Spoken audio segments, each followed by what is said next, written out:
In this video, I'm going to show you why recessions can actually be a rare window to build serious wealth, and a simple framework, the PPP strategy you can use to move up the wealth ladder during these times. If we haven't met before, my name is Idan. I reached financial freedom in my early 30s, and now I'm here every week sharing what actually worked for me, so you can get there faster.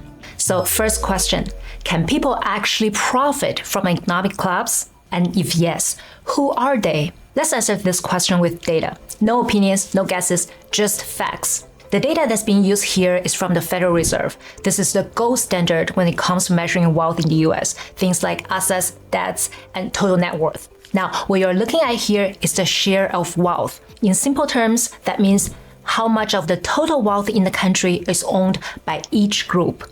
Let's start with the top 1%. They're the richest families in this country. Over the past 30 years, they've consistently held about 22 to 32% of total wealth in the US. So 1% of people own around a quarter of wealth in this country. But here's the interesting part. During major crisis, their share actually drops. You can see it after the dot-com crash, the 2008 financial crisis, and even during COVID. So during these moments, wealth is shifting. And the question is, where is it going? To answer this question, let's look at the middle and upper middle class. Basically, the average household up to the top 10%. They are a completely different story. As you can see here in this graph, during every major crisis in the past 30 years, their share of wealth actually goes up every single time. What about the bottom 50% of households? Their share doesn't really increase, and in many cases, it actually goes down. So just from the data, one thing is very clear. During a crisis, wealth doesn't disappear, it moves. And one major group that tends to benefit, at least temporarily, is the middle and upper middle class. Now, why does this happen? Let's break it down. The top 1% tend to put most of their money into things that go up and down with the economy, like stocks, businesses, startups, and commercial real estate. So when markets drop, their net worth drops fast, at least on paper. But sometimes it's not just on paper, because a lot of these investments are made with borrowed money, what we call leverage. And here's where it gets risky. When prices fall, the value of their assets drops too. So lenders may step in and ask for more money to cover the loan, and that's called a margin call. And if they can't meet it, they're forced to sell their assets, often at the worst possible time. And that's why that in a downturn, the top 1% are often the first to take a hit. But they're also the first to recover when things bounce back, because they already own the assets that rebound the fastest, like stocks and businesses. So when markets recover, their wealth can grow quickly again. Now compare that to the middle class. Their situation looks very different. They usually rely on income from jobs, which is more stable than running a business. Their assets are also more stable, things like a primary home, fixed-rate mortgages, and some cash savings. These things don't go up and down as much as the stock market. And then there's the bottom 50%. The reason they don't benefit from economic downturns is simple. They're more exposed to job loss. Many of them work in industries that depend on consumer spending. So when people start cutting back, businesses cut hours or cut jobs entirely. Income jobs, but expenses don't. So they're forced to dip into their savings or take on high interest debt just to get by. And that actually pushes their wealth even lower. But here's the most important part. Even though the middle class seemingly benefit during a recession, that doesn't last. If you look at the data, once the economy recovers, their share of wealth starts to shrink again. At the same time, the top 1% begin to gain that share back. And that right there is where things can be turned around. So instead of giving that wealth back to the top 1% during the recovery, this is the moment for the middle class to hold onto it and keep growing it even further. And this is exactly what I'm going to show you in this video. It's a simple framework, and it gives you the exact steps the middle and working class can take, and not just to come out of a recession with a bigger share of wealth, but to actually lock it in and multiply it. And the framework that makes this possible is called the PPP Framework, and it stands for Protect, Produce, and Position. Let's start with the first P, Protect. And the goal of this step is to make sure that a recession doesn't break you. Because before you try to grow wealth, you need to stay in the game. And there are 4 things to focus on here. First, mental preparation. And this is huge because you have to accept that volatility is normal. Since 1945, economic cycles in the US have averaged about 5 years. And in each typical recession, the market can drop 20 to 40%. In more severe crises, it can drop 50% or even more. Before and during a recession, the news will feel scary and people around you may panic, but your job is different. Your job is to stay grounded and remind yourself that this is where opportunity starts.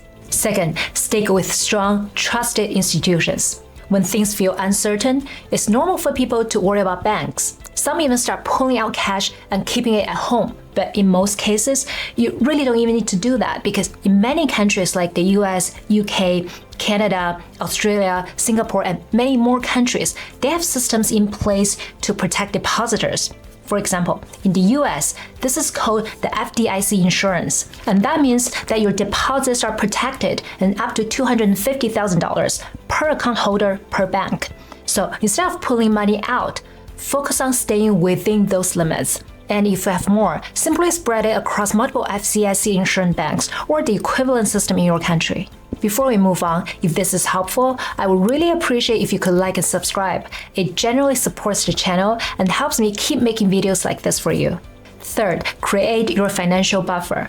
This is your safety net. For most people, that's about 3 to 6 months of expenses. But if your income is less stable, or if you have a bigger family to support, aim for 6 to 12 months. Because during a recession, layoffs can happen, and this fund can keep you from panic selling your investments. Fourth, clean up fragile debt.